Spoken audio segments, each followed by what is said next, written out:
Welcome to the How Do You View You podcast featuring Griffinstein. Today we have Coach Big James from Salesians High School, Team Rampage. Enjoy. Welcome to the How Do You podcast with your host Griffinstein. Today we have Coach James Portlock from Salesians in the house. We're going to talk about basketball, life, these hoes, maybe. Yeah, we can talk about that a little bit, and just give them an introduction on who you are and what you're doing right now. Man, I'm a man of many hats. Man, I'm a father. I'm a son. You know, I'm an ex-husband. I'm a mentor. I'm a coach. I'm a professional car salesman. I do a little bit of everything, man. Just here to give back, man. Not just here at the show to give back, but just in life. I think my mission is to give back. Coming up at 12, 13 years old, I'm trying to be the individual that I needed when I was that age. So that's my mission. That's good. That's good. That's what I think is missing. Is people, people have this idea of what black man is, man. Right. I don't think it's true. Man, when we was younger, you had a lot of older guys that kind of looked out for us. Whereas now, it's not the same, man. You have people who say they looking out for you with their own interior motives. Yep. And then you have people that are looking out for you kind of get the short end of the stick because it might not be as appealing as the one that has their interior motives. So my whole thing is I think I got a story to tell, and I think there's some kids out there that I can help by telling my story. So, that's how I got into coaching. That's why I'm the type of father that I am. That's why I'm the type of man that I am. I'm not perfect by no means, but nobody. I'm just trying to give the game to those who can use it and do something with it. And then when they grow up, they can't be like, well, nobody told me. Nah, that's a fucking lie. I told you. Yeah, and that is rough, man. I'm telling you right now, it's like I'm thinking about real estate. I'm thinking about money. I'm thinking about nobody ever told me. Nobody told us, man. Nobody told me. Simple stuff, bro. Like your bank account. You know what I'm saying? Maintaining a car. It was always get a car, put gas in, and go. Get hose. It wasn't about getting tires and oil change and the brakes and all that. So, your body. You know what I'm saying? Like simple stuff like that, man. Yeah. And no better person to tell you what you should do or how you should do it than somebody who didn't do it that way and wish that they could have done it that way. So that's just my mission. That's a good motivation because that's what I'm doing. We was talking about, me and Ray was talking about the another little YouTube thing, which I can't go into because I think I'm gonna go into. But I'll tell you off camera, it's more of a thing. It's just teaching kids on camera about math, about compound interest, about stuff like that. That I just wish somebody would have told me. Like you say, just wish somebody would have told me. That's it, man. That's it. Good. That's it. Oh, what you said? Professional car salesman. Yeah, I've been a car salesman for the last 14 years. I started 2005, so 15 years. I started actually 2005. No, 14 years. I started 2005, August 1st, 2005. Man. I jumped into the car business. I have two uncles, two great men that are in the car business. Didn't go to college. Own multiple homes, make great income, and I never looked at the car business as a place where I could make money and flourish. We always get taught rapping, sports, being a doctor, being a lawyer. Well, there's other professions, man. Everybody not students. Everybody not gonna be able to go to school for 8 years and be a doctor. I don't want to go. I wish I would have gotten the car business earlier, but I was naive to the fact of if I don't sell a car, I don't eat. Well, I don't sell cars. I just help people. That's how I look at it, man. I kind of treat people who are interested in cars how I would want my family to be treated if they were coming to look at a $30,000 vehicle. It's not about me selling a car. I learned that earlier on. So I took the car aspect, I took the selling part of it aspect out of it, and this became a people person. That's good. Yeah. I mean, I actually like that. So I'm off camera though, but so basically what you're saying is it ain't got nothing to do with the car. It's at about all. The treatment of the person. That's it. Because with cars, right? We all need cars, right? Right. People come to the dealership with the notion that they're gonna buy a car today, no matter what. My job is to find the right car for them and get the right deal. so that they can keep the car. That's and it. Maintain the It car. ain't about the sale. I'm gonna make money just being a people person, man. That's just it. Where is this dealership at? Because I think people need to know. Oakland Kia. Come see me if you're in the market for a new Kia, a used vehicle. We have Highline too for those of you who may want a Bentley or something extravagant like that. Ask for James. Yeah, Big James. Ask for Big James. My business card say Big James, so ask for Big James. Ask for Big James. Oakland Kia. We gonna say this again, so don't appreciate that. Yeah, we gonna say that again. Appreciate that. But yeah, that's why most people don't like car salesmen. Facts. Yeah. And that was another thing too. So, something that we do all the time, right? We have somebody that might be in a certain field, and we go to that person after we done already made a mistake. So I should have went to my uncle who's been in the car business for a long time before I bought my first car. I went elsewhere. I got dicked, and I needed help fixing that situation. So then I go to my uncle who's been in the business to kind of help me when I should have went to him in the first place. So, it's common. It happens all. To me. I got friends who made one cars and they might be like, oh, I don't want a Kia. Well, you don't have to buy a Kia. Like, you might want a BMW. I'll help you with your process. Yeah. Like, it ain't about me selling a car to you. It's about the process. So if you want to buy a BMW, just let me go with you so I can make sure that you're not getting dicked around. It's not about me selling a car. It's a resource to help you make the best choices in life. That's it. That's all we can ever do for each other. That's it. I can't be more transparent than that, man. Basketball is my favorite sport, and I like to call myself a life point guard because the point guard job is to make sure everybody is in a certain spot so they can be the best of themselves. And I kind of view myself as a point guard. Wow. So, for life. That's good. That's good. So, without even saying it, you're a good dude. I hope so. I hope others view me that way. That's what you tried. Yeah, I hope others view me that way. It's not a gimmick. It's proven. Yeah. It's proven. You got some guys that try to be good dudes because it looks good. I'm not a politician. I'm not a pastor or none of that. I'm just a guy who experienced some things, and I'm a people watcher. So I was able to. I had a lot of influences to watch. So I was one of those kids who watched before speaking, and I just picked up on certain things. That's the thing. I'm on Twitter. Okay. Twitter. If you can't be good at Twitter if you don't jump in people's conversation without warranting. Yeah, that's fact. And that's what I tweeted the other day. I said I'm not good at Twitter because I was told you shut the fuck up if ain't nobody talking to you. And I said I suck at Twitter, but I excel at life. Right there it is. And that's what 0 likes. Yeah, there it is. And that's me. I got a Twitter account, Coach Big James. I don't even use it that much. I think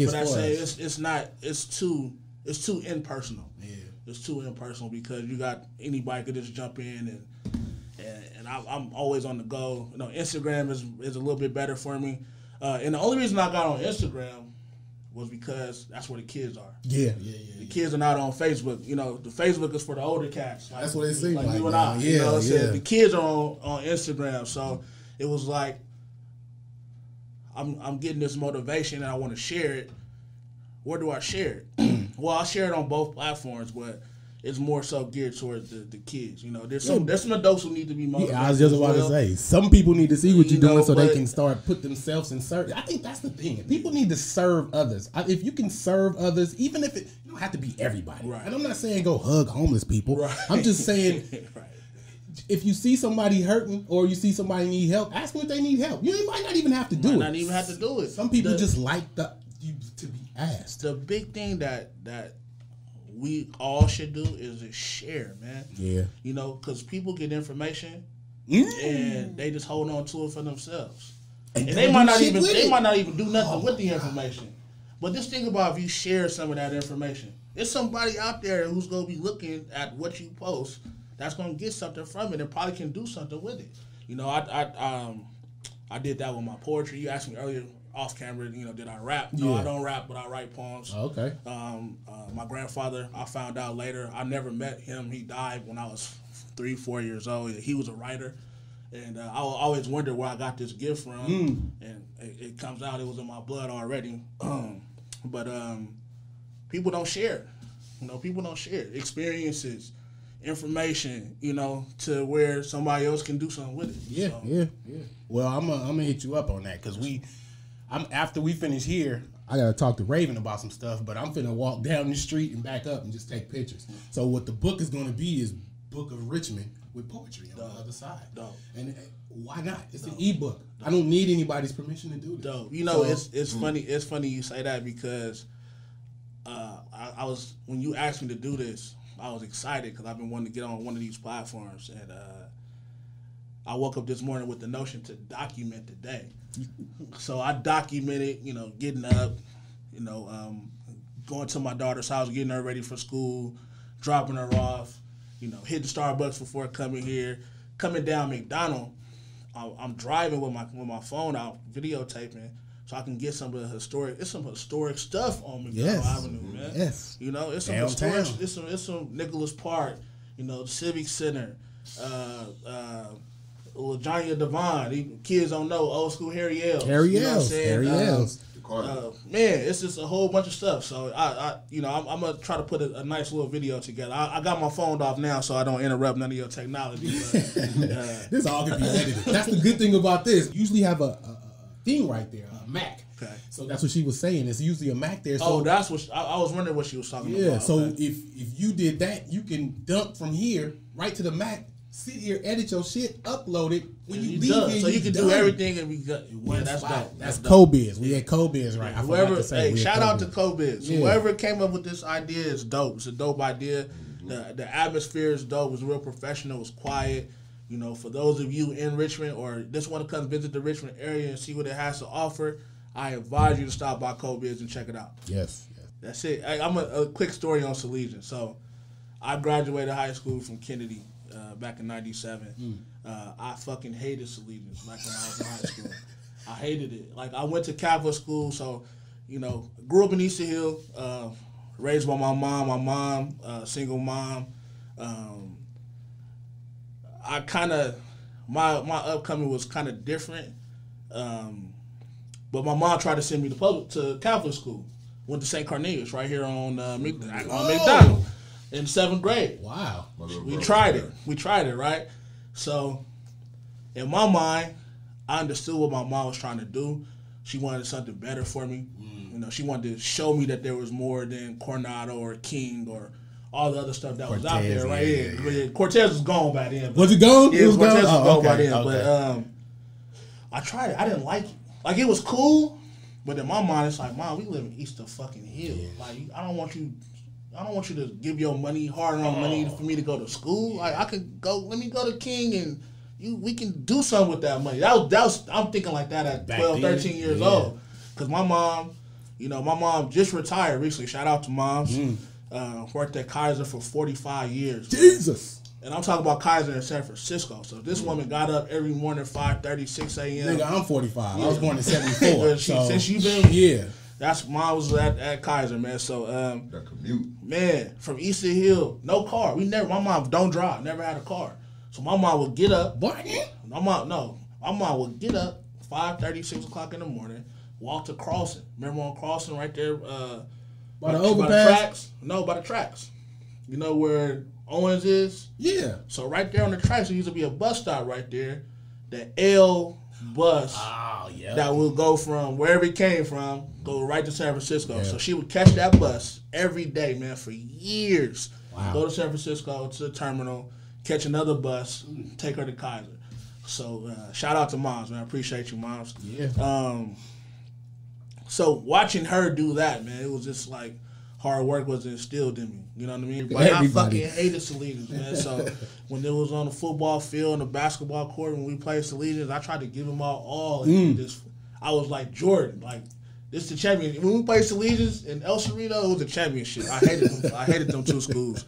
But how I ended up at Salesians, so my son, I say this a lot because people say I shouldn't say it, but the reason why I say it is because there's going to be a young man who's going to deal with a woman who has a kid already, and I want him to treat that kid the way I treat my son who's not biologically mine. I got you. So I've been in my son's life. He's 16 now. I've been in his life since he was 3. So I'm dad, but he has a dad. You know what I'm saying? So My son showed interest in basketball early. He wanted to play AAU. Hooked AAU up. I was going through something financially at the time, so like after the first year, I really couldn't afford it, right? I really couldn't afford it. But I was a dad that was always at practice. I wouldn't interfere with none that the coach was doing, but I was always at practice watching, and I was real happy that he had the coach he had. He had an asshole of a coach named Jesmer Lorenzo. Shout out to Jesmer. And not an asshole, like a real asshole, but just an old school guy who was just serious, like in your face serious. Like he take his time serious. So whatever we doing out here, it's a kid's game, but this shit is serious. So he's one of them coaches, and I appreciated that. So other teams that showed interest in my son was like, you know, you can come play for us, you don't gotta pay, and this and that. And it was sounding attractive at the time because I was financially just going through it, you know. So I was like, fuck, what I'm gonna do? So I went to Jesmer and I was like, listen, man, you know, we got offers to go play with other teams. I really don't want to, but I really can't afford this $200 a month right now, man. And he was like, James, you at every practice. Like, why don't you just help me? I'm not even worried about the money. Why don't you just help me? You here all the time. What happened? I had got hurt. I tore my meniscus in my knee, so I was off work for a little while. And it allowed me to be a dad and be present because when I was working, wasn't up going to basketball practice, wasn't up going to the games.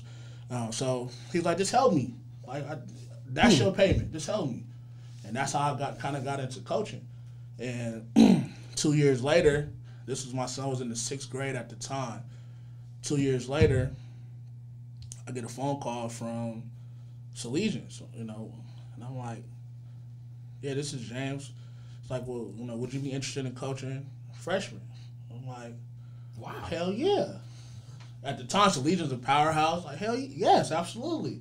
So what happened was Jesmer, who was a coach at the school, mentioned my name to one of the authorities, and they was like, yeah, bring him on.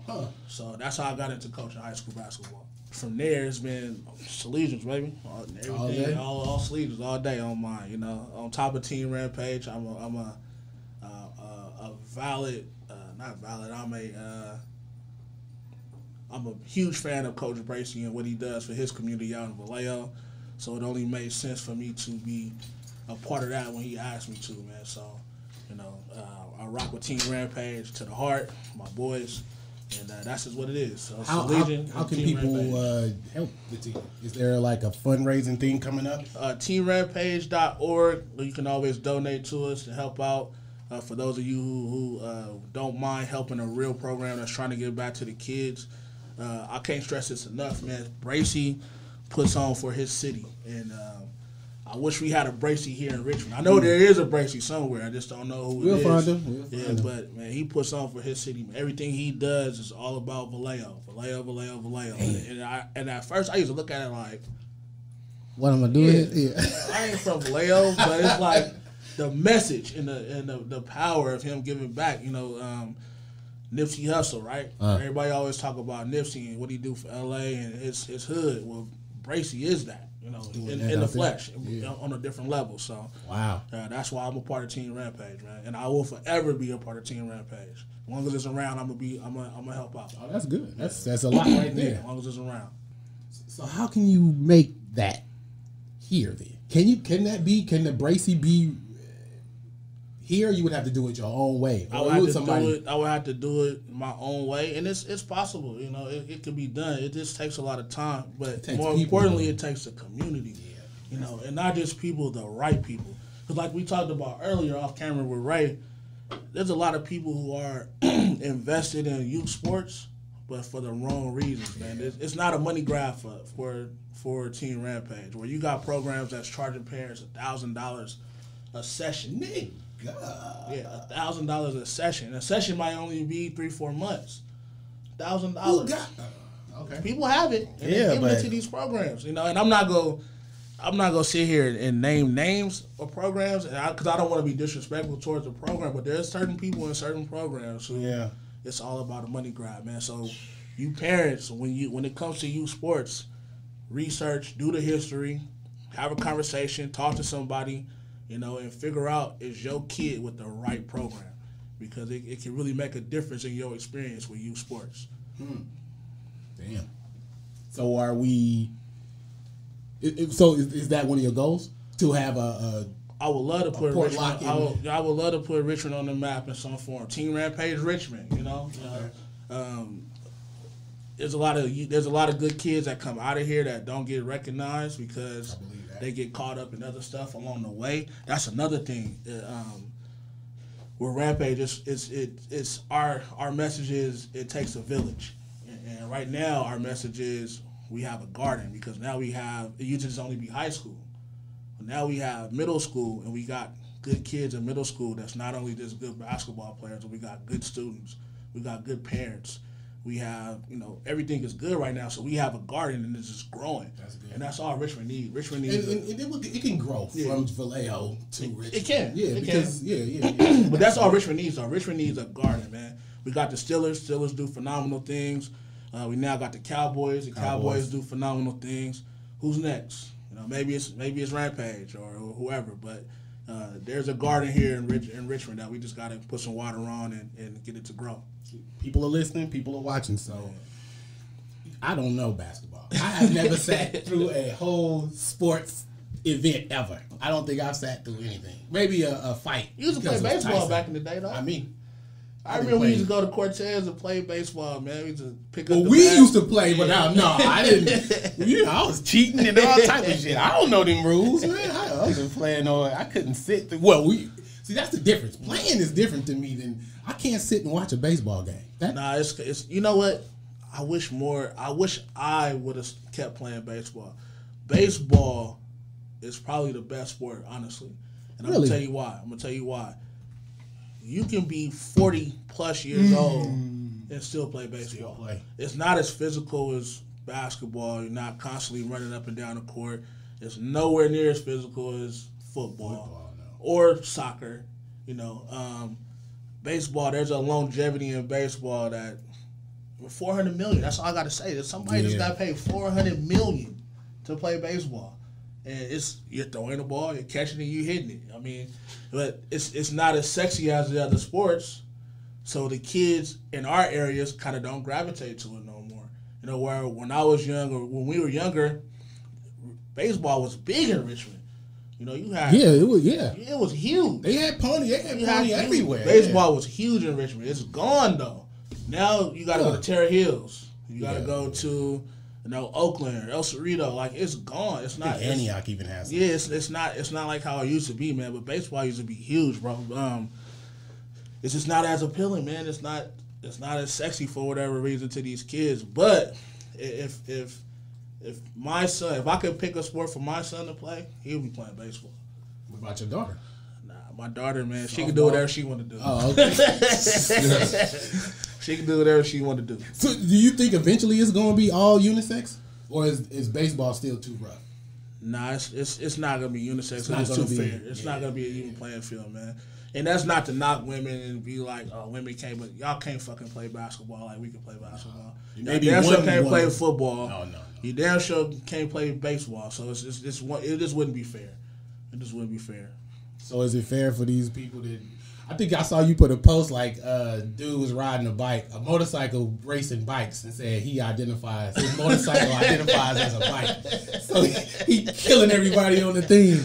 No, that shit ain't fair, man. Yeah. All you guys that's fucking trans, whatever. What is it? What is the title?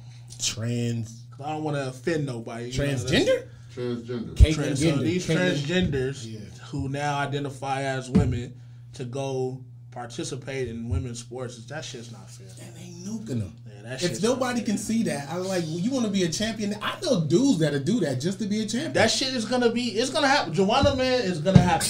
Yeah. Joanna Man, one day, watch. Joanna Man is gonna happen, and it's not fair. Because a 40-year-old basketball player in the women's league, fuck it, I'm a woman now. I'm finna go to the WNBA and win 2 championships. That's not fair, that's man. Not right. That's not fair, man. Joanna Man is gonna come to life. 2020 and fucking Joanna Man. Too liberal. It's too liberal. It's crazy. Hey, get your 2 nuts back over here, man. Yeah. All right. I did want to get back to the business aspect of that. Tell that story again. The story about the car two, dealership? Yeah, the 2 parking spots. So, to own a used car dealership, you do not have to have a lot.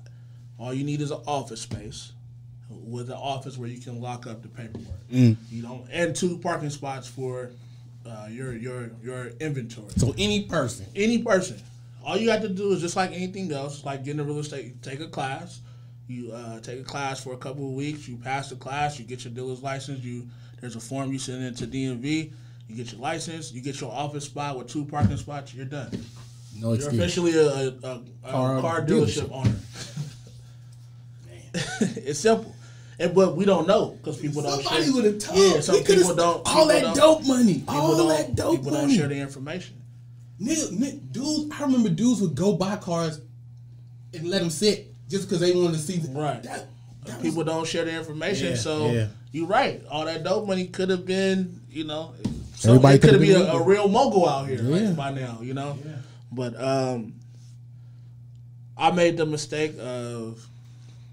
Well, I'm not gonna say I made the mistake. I'm thinking long term. So long term, you don't want to be in this office forever. I want to have my name attached to something on a grand scheme. I want to have something I could leave to my daughter and my son. Yeah.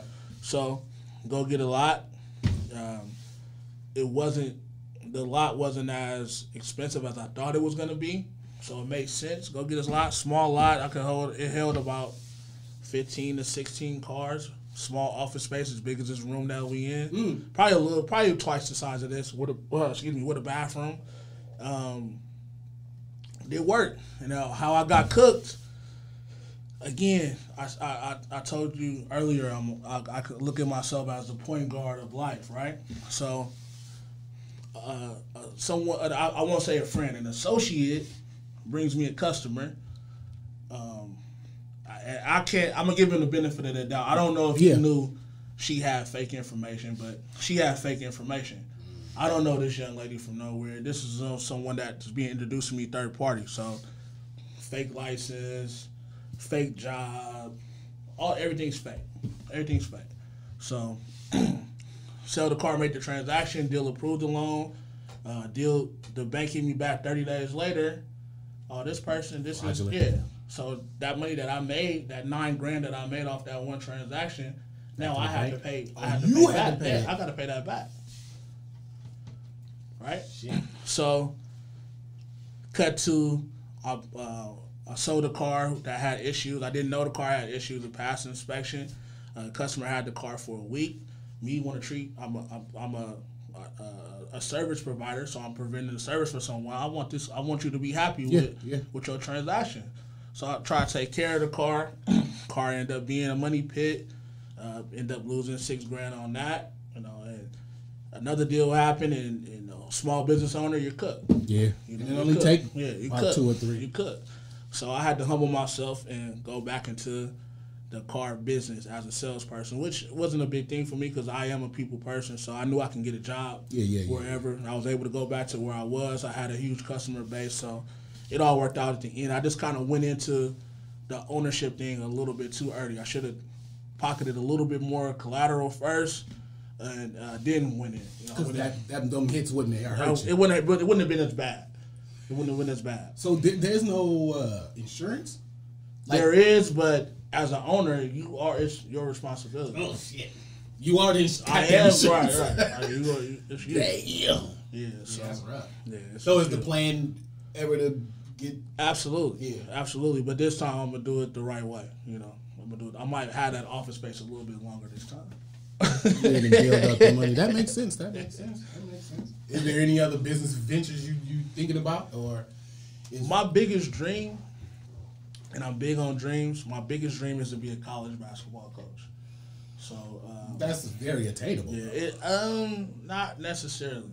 Why? It's a little harder, man. You got to find politics. It's a lot of politics. Like even with the high schools right now, right? So I coach freshman basketball at Salesians. For me to get a varsity job somewhere, the rules are slowly changing. So now, most of these coaches have a job at the school. So something, janitor, teacher. Oh, I got you. something, administrative something. They have something going on at the school. So schools are hiring within the schools for those jobs versus hiring outside. So now and no disrespect to the janitor or the guy who's coaching, but that guy might not be as knowledgeable as me or someone else who may be a little bit more qualified to have a program and make a program solidified. You know, so it's small little avenues I have to get around. You know, I'm not a employee of Salesians other than basketball. So, but coaching all of these kids will have some roots because they like, hey, my coach from Salesians. I mean, that's how I got there. So, you know, word of mouth does spread. Hopefully, like I said, that's my biggest dream. You know, you always hear elders say you find a job that you would do for free and it's not a job. I would probably coach basketball for free. College basketball. God damn it, you're doing it now, right? Yeah, exactly. Yeah. But it's been an ultimate dream of mine. You know, I knew I wasn't gonna make the NBA.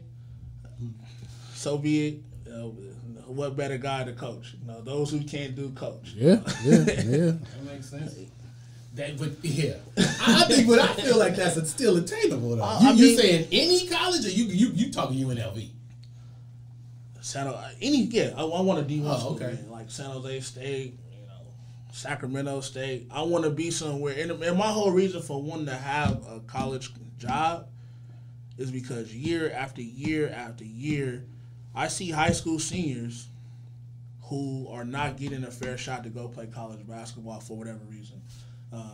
They might consider a guy too short, or he might not be as good as this guy, or whatever it is. Wow. There's two kids who just graduated from Salesians last year, twins, who should be D1 basketball players.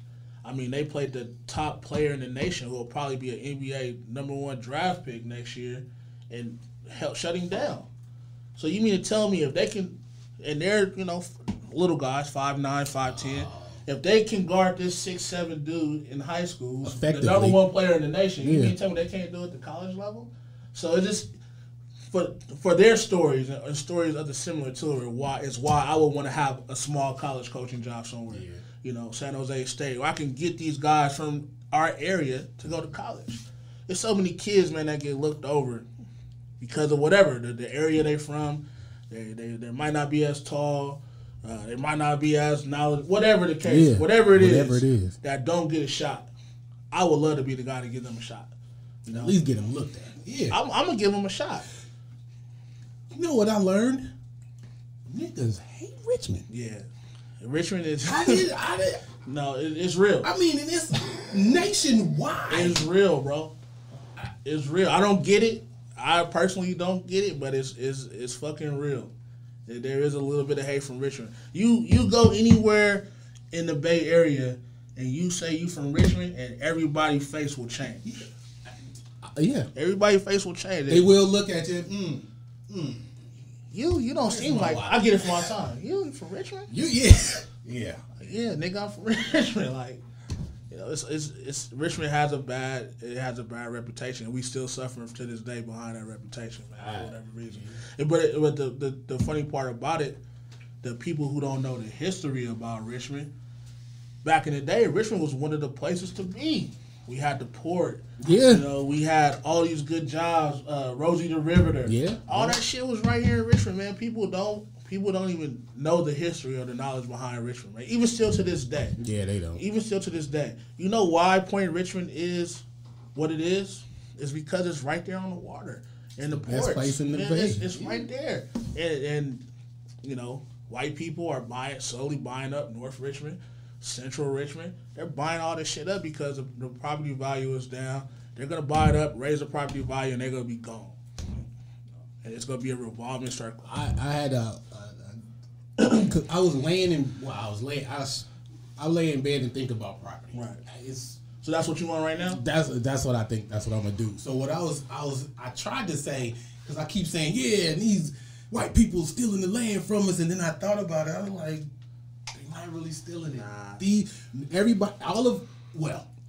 I did it because when I'm like, I ain't living in North Richmond. Right. So what happens? Nobody buys the land. Right. Nobody buys the house. So Who else gonna buy it? Right. So the Mexicans will buy it, then the Mexicans will leave because they don't want to live in North Richmond, then the white people will buy it. Right. So I don't know if I'm gonna have to relook at the definition of gentrification, because I've decided that I'm going to buy some land in North Richmond and build me a house. Let's do it. Let's do it together. Yeah. Man, gentrification is real though, and it's no place. Okay. I don't know what the definition. Like, I don't know if the definition is white people moving into a place and pricing it out, or if it's black people leaving a place and then somebody else making it better. Okay, so I don't know the clear definition, but here's my definition.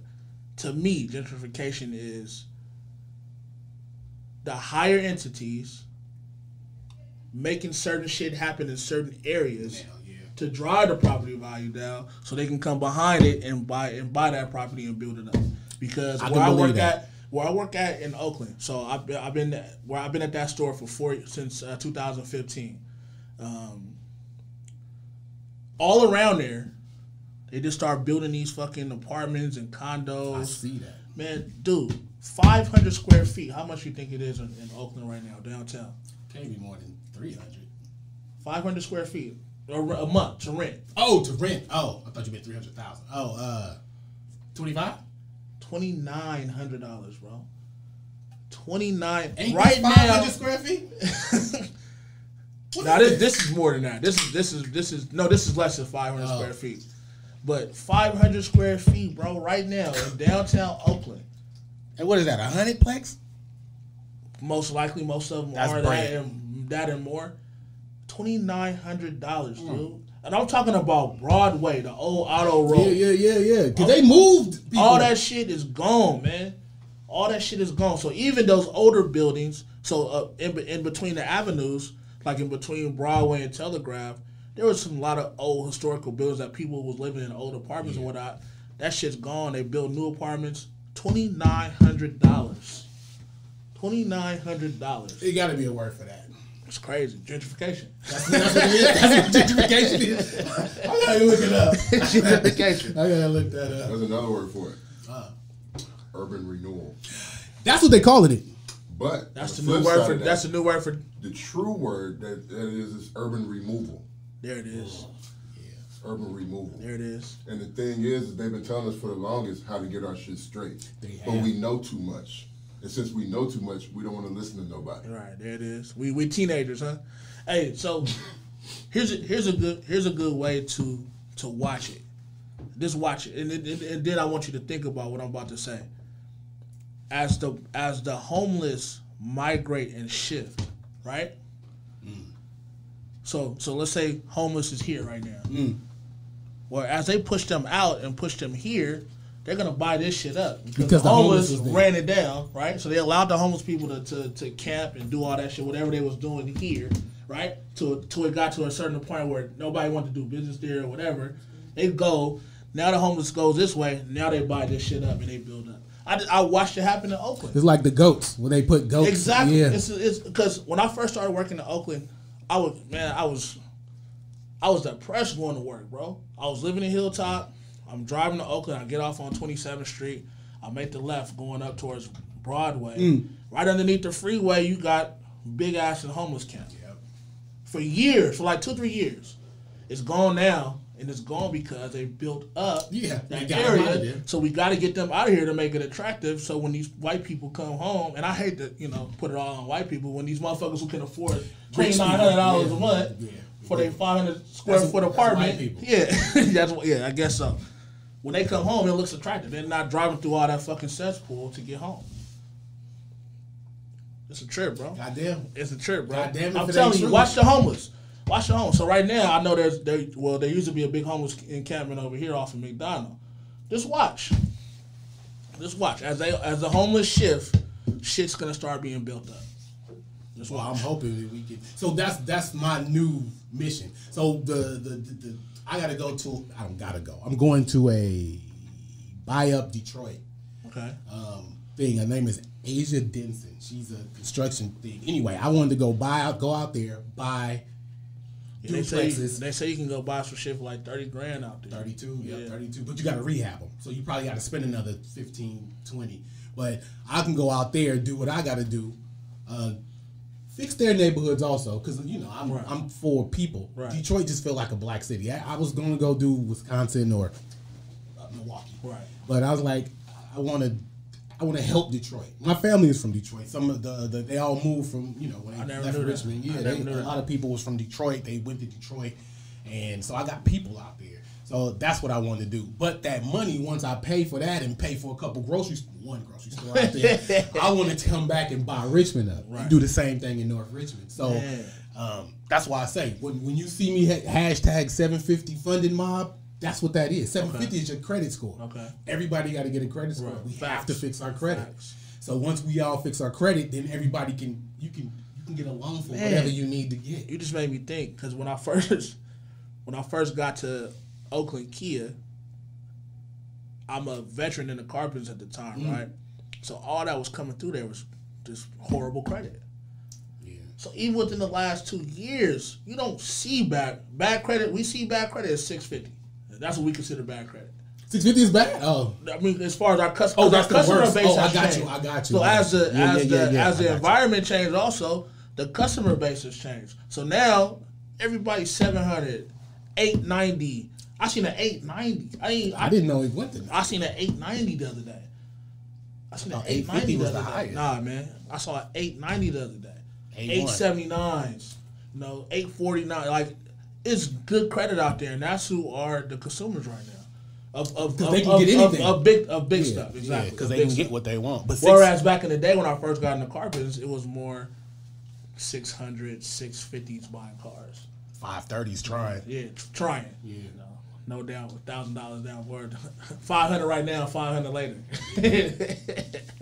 Yeah, credit is the way. I just, when I started reading on it, I was like, shit, this is the only way, because that's how I'm gonna do it. That's how I'm gonna start it off. I have credit, I have equity in my house, which is gonna turn into a credit card. They're gonna credit me that money because I think I got a 730. Okay, so I still, I can't even get in my own group. I'm saying I can get 750, so I can't even get in my own group yet. So I got to get 750. So, but anyway, that's how I was gonna do it. It's $100,000 equity, and I'm gonna go out there and buy duplexes, bring the money back, help them. I am vowed to help them. They got enough churches out there. That's a whole nother topic. Yeah, that's another day. Maybe we need to get a church. Let's start a religion. 750 credit. Man, that's what I told my cousin. I told my cousin that last. I said if your church was helping people lose weight, get off these drugs, go see Sister Johnson in the hospital, feed her when she doing bad, or when her son get. If your church was doing that, a part of the community, I would join that. I don't have to believe what you believe to help people, but check this out. If churches was doing that, really doing it, the world would be better off, man. And I hate to get into this. Fuck it, we on the podcast. Yeah, I mean, that's what the platform is for. Yeah. But most of these churches are not helping like that. The pastor might go see sister such and such while she in the hospital, or the pastor might feed certain people, certain pastors anyway. I can't speak for all of them, and all of them not bad. No, but the majority is like, come on, man. Come on, man. What? Yeah. No, I'm not. I'm trying to avoid it too, but because it's like it's one of those topics where it's like Ray said earlier, alluded to earlier, great if that's your thing, but you can't be upset with me if that's not my thing. Yeah. And that's the thing. Right. They are upset with you. They are. They are upset. I'm 100% wrong. Here I am, a black man. Here I am, a black man who my kids go to church, their mom go to church. I coach basketball at a Catholic school. How dare you? What kind of nigga is you for real? Man. Yeah, I talked to a dude. This when you know somebody ain't paying. They ain't listening. Yeah. If they cross they that got line, 100. I said, cuz I'm not finna sit here and talk to you with your arm, because you only waiting for me to stop. You want to fight? Yeah, I don't want to argue with you. Yeah. I'm saying, convert me. Right. Tell me what's so good about Jesus. Tell me what's so good about it, and I'm a man of logic. Right. Just tell me, Right. and I'll do it. He was like, well, if you don't have faith, first off, you can't be. I said, nigga, I got faith. Let me tell you where I'm from. Let me tell you how many people got hit. Man, come on. You can't tell me about faith. Come on, man. So that can't be the yardstick you measuring my godlyhood by. I don't get it, man. Yeah, it's all gravy. It's just they say he always on time. I mean, but me too. what have we done so wrong to where this nigga ain't showed up yet? Why he just ain't with me? Why he just can't be with me? What have we done so wrong to where he ain't showed up yet? Like, you know, a nigga will be, if I'm 10 minutes late to a business meeting, a nigga will be hot. Jesus ain't showed up yet, man. And don't care. And ain't saying And nothing. ain't nobody mad about it. My great grandmother, he ain't came while she was giving her money to the church. My grandmother, he ain't came while she was giving her money to the church. My aunties, he ain't where. And I'm not saying that Jesus ain't real. But where is, like, can I have some kind of substance that I could grab or I could see something? And man, I don't even want it. It get deep, bro. It get deep. But everybody not deep. Everybody not as deep. No, they surface. And then when you say something that hurts their root, then you a motherfucking asshole. Oh, yeah. And the devil. And the devil. You going to hell. I was like, man, if I was going to hell, you going to hell. And the devil, right. Yeah. And the devil.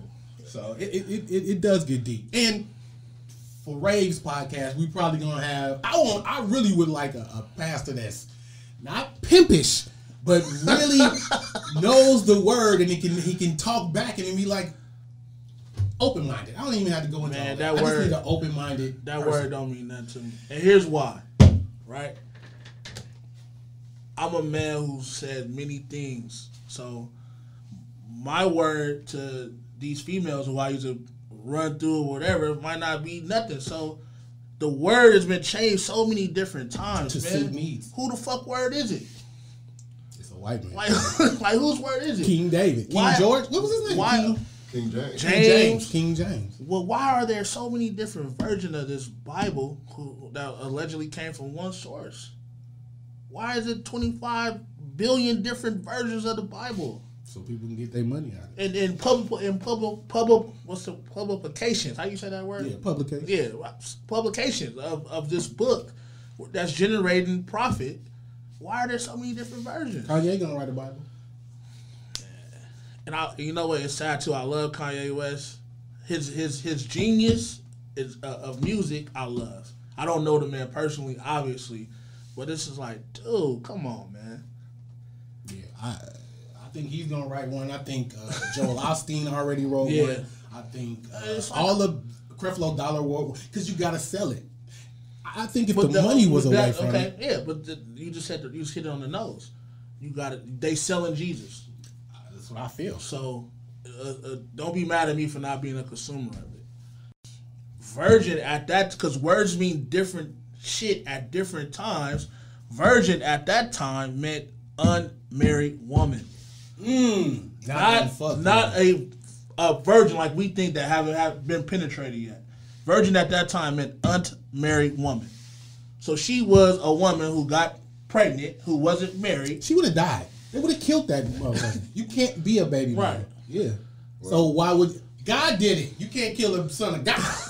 So she finessed. It's cold, bro. It's some tricky shit. Joseph was forced to be a stepdaddy, and it's like, I mean, what is Joseph supposed to do? Like, in the flesh world, you come to me and tell me you pregnant by somebody, right? I'm gonna kill you. You don't know who. Right. But I'm supposed to believe it, and I'm supposed to be happy about it.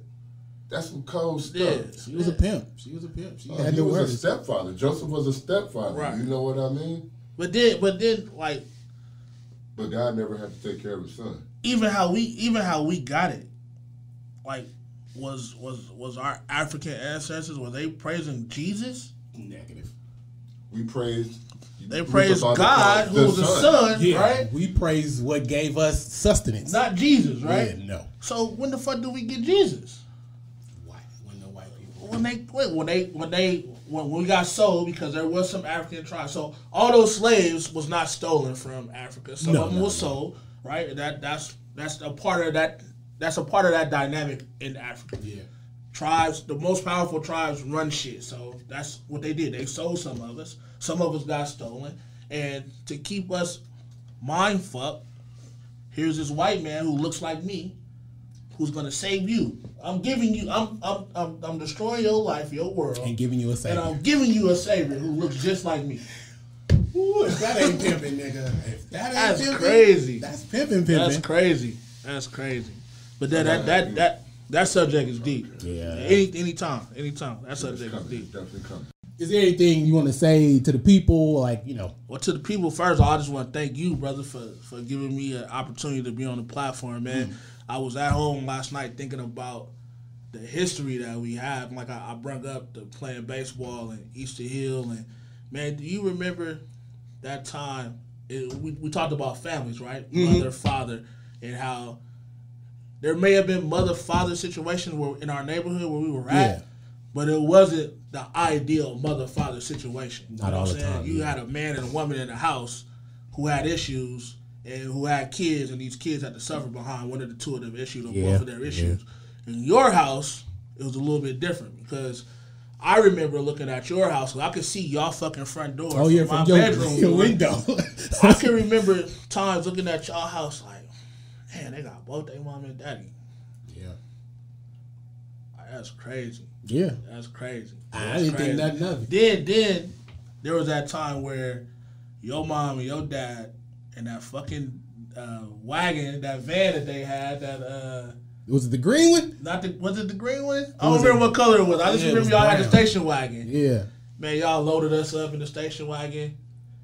You don't remember this? Where we go? It was a summer. I was in the third grade. We went to go. No, bro. Oh. We went to go see Coming to America at the movie theater in Pinole. Remember there used to be a movie theater in Pinole where the Motel 6 and shit is at right now. Yeah. Your mom and dad took me. Shelly. I know Shelly was there. Me, Shelly, you, Daniel. I wanted to Ernie go. Because I remember something, but I don't went remember. to the store. I mean, we went to the liquor store first to get some candy and shit. I remember that. Because we was all trying to fill a bag. We all went to go some candy. I remember that. She Coming to fucking America, man. Really? Yeah. I do not remember that. No. I remember going to the store, though. It was in the summertime, man. Man, I remember the Christmas. This shit crazy. I remember the Christmas that everybody got radio controlled cars and shit for Christmas. You remember that? I remember that. So, my mom, I'm raised by a woman, single mom. She ain't knowing. She give me the remote control car and shit. So my shit had the string. Y'all shit. I remember that. I do. Because we was right in Shelly's house, and you had to keep walking with you like, man, fuck that. You whipped it. I remember you whipped it like this. Man, whatever, man. So it's fond memories, man. Fond memories of a place of a place that get a lot of bad recognition. A place that was filled with a lot of great people. Not even just good people. Great people, man. You have some great people in Easter Hill, and all you hear about Easter Hill is the negative shit, man. And our childhood got interrupted by the older guys that was older than us when gang banging started being real big. Because when the whole Easter Hill and Crescent Park thing jumped off, changed it. I lost a ton of friends. All the guys I played baseball with, I couldn't be friends with them no more because at school, I'm not going to disown my Easter Hill friends. I see these guys every day. I'm not going to disown them. So y'all not talking to us or y'all not talking to me because I live in Easter Hill. It just changed it changed everything, bro. It changed everything. I believe that. Man. It did. I was in a class with a Crescent Park dude, and they said, well, you guys are partners. Go to his house and y'all do y'all history point. I said, cuz we just looked at each other and shook our heads. It's like, you gotta give us an F, man. So I got a question from your side of it. When you look over to where he probably didn't have both parents and all that, how did that make you feel when you've seen people in your hood that didn't have what you had?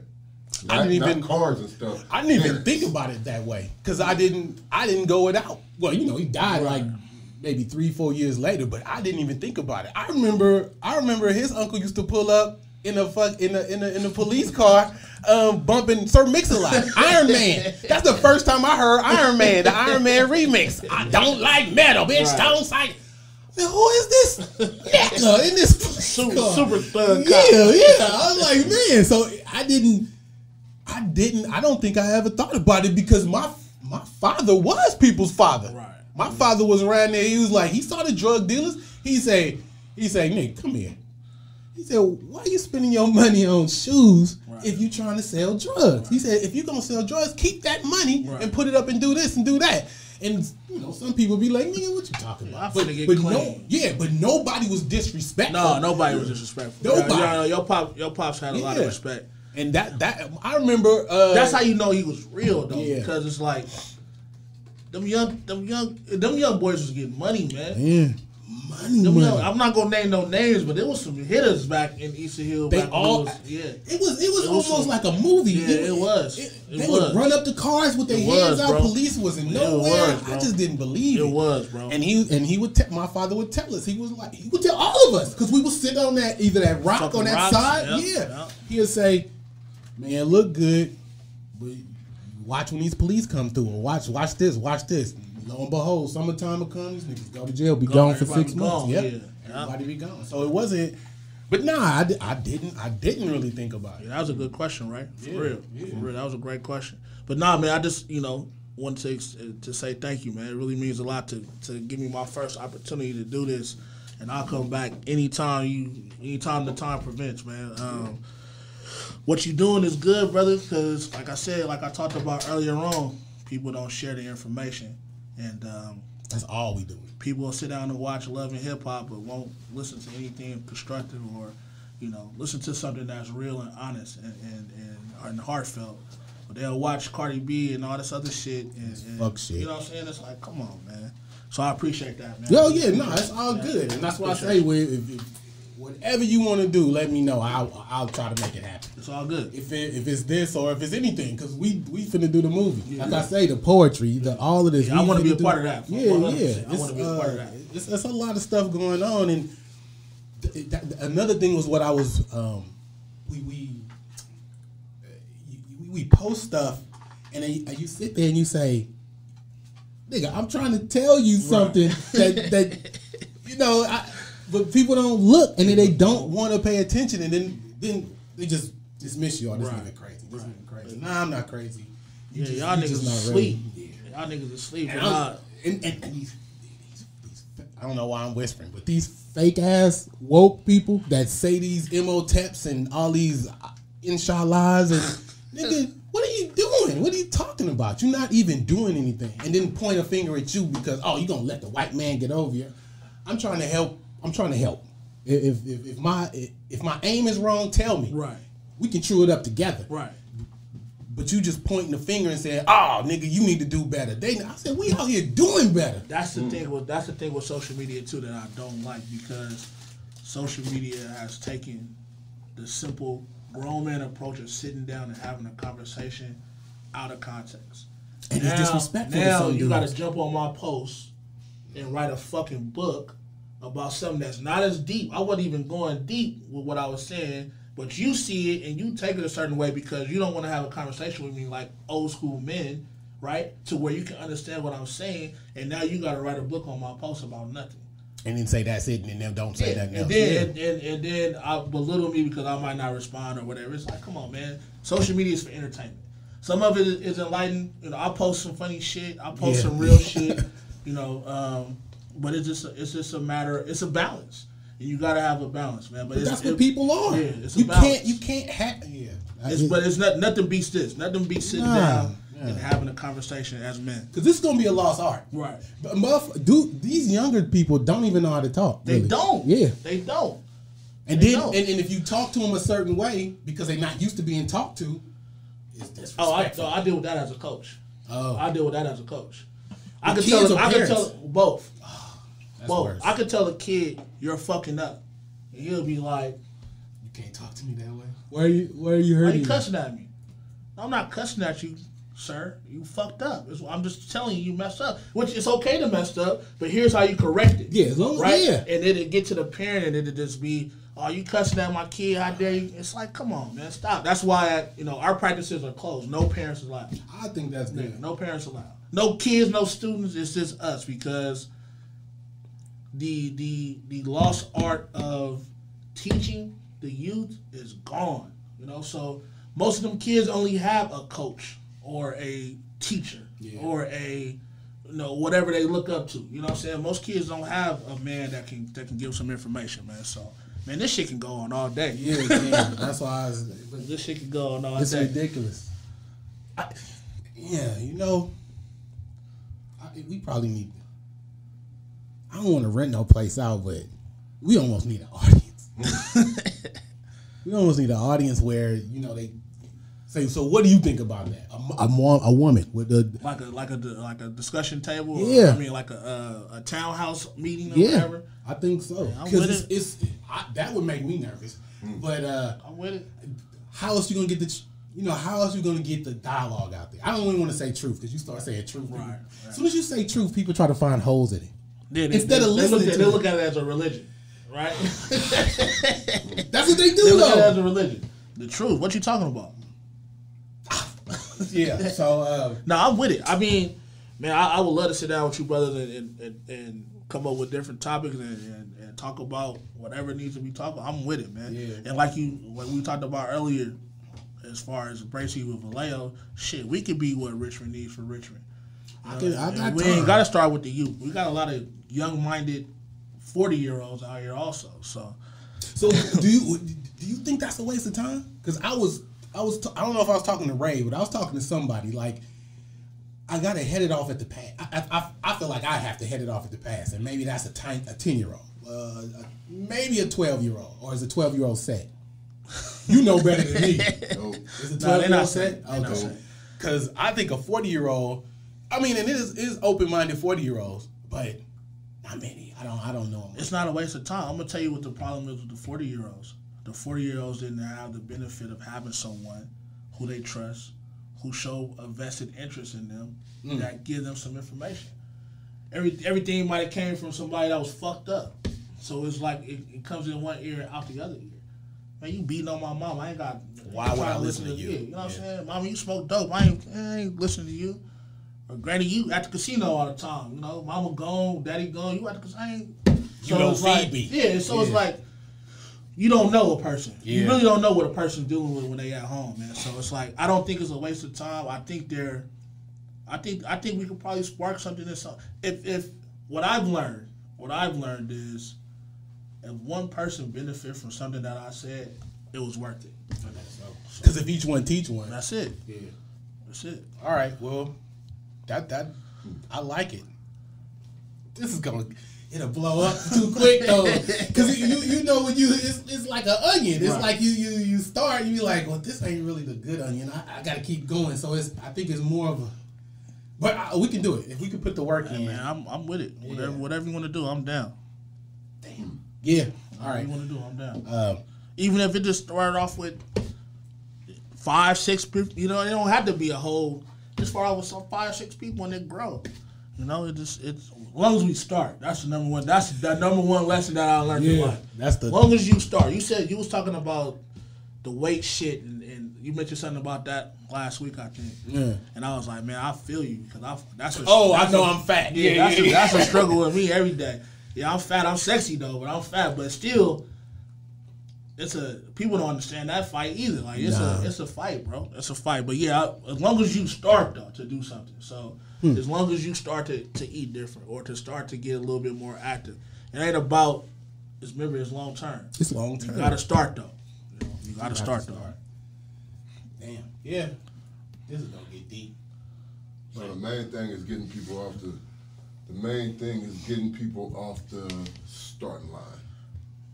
Get us all on the common ground first, and then we can all start. But getting off, that's the start. Because once I can get you to think, you don't even gotta agree. You don't have to agree. But if I can make you think about whatever you thought was it, that's where I got you at. Right. Because some people are hardcore to the gut. Man, look, this is it.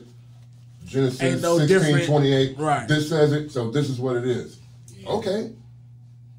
Only problem I got is how you gonna have light before you have a sun. Man, they don't want to talk about it. That's the only issue I have, bro. I agree. You don't have to agree with me, and you can say whatever you say. But I just want you to think about this: how can you have light before the sun. And you know the cold answer to that?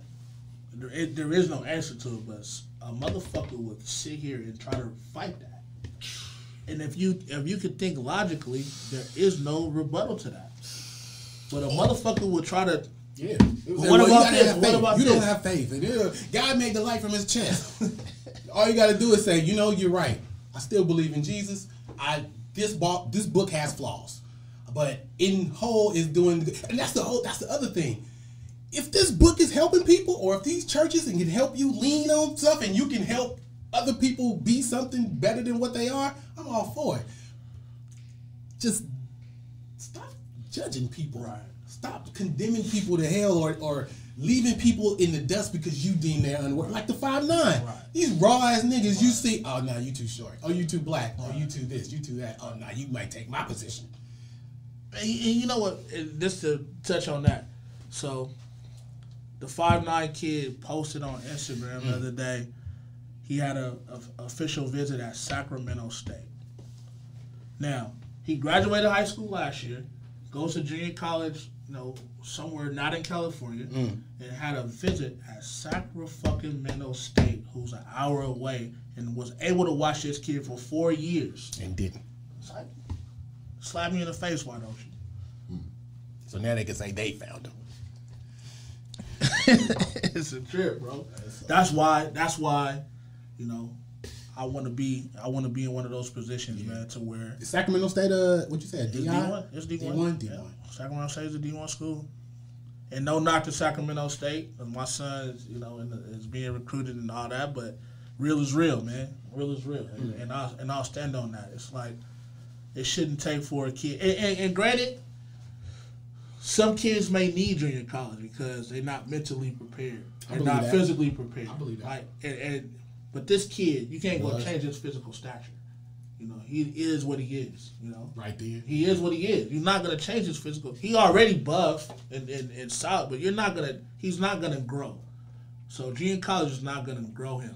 He was D1 ready, in my opinion. And I might be wrong, but I've seen him year after year after year compete with the guys that are ranked and give them problems. Oh, I think I saw that video where he was shooting. It's a couple of them. I post a lot of stuff, man. And the kids love me because I fuck with the kids. And right is right, though. I'm one of those guys where right is right, real is real. If I'm wrong, I don't have a problem telling you I'm wrong. I'm not going to argue with you with the fact that I'm wrong. If I fucked up, I fucked up. And we can talk about it, or we don't have to talk about it. And you don't expect less from other people. Nah, that's it. That's it. Yeah. So we're gonna work on it.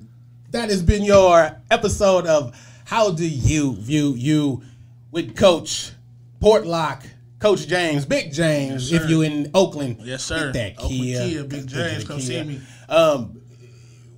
State your Instagram, your everything you need people to get in touch Facebook, with. James Portlock. Instagram, CCF, Coach Big James. My page is not private, so you can see all my content. I try to censor myself as much as possible on Instagram because, again, I'm there for the kids. However, don't judge me off something that you see. Let's have a conversation if you see something that you don't like. It's too easy. Grow up. That's it, man. That's it. Appreciate y'all, man. Appreciate your opportunity to be here.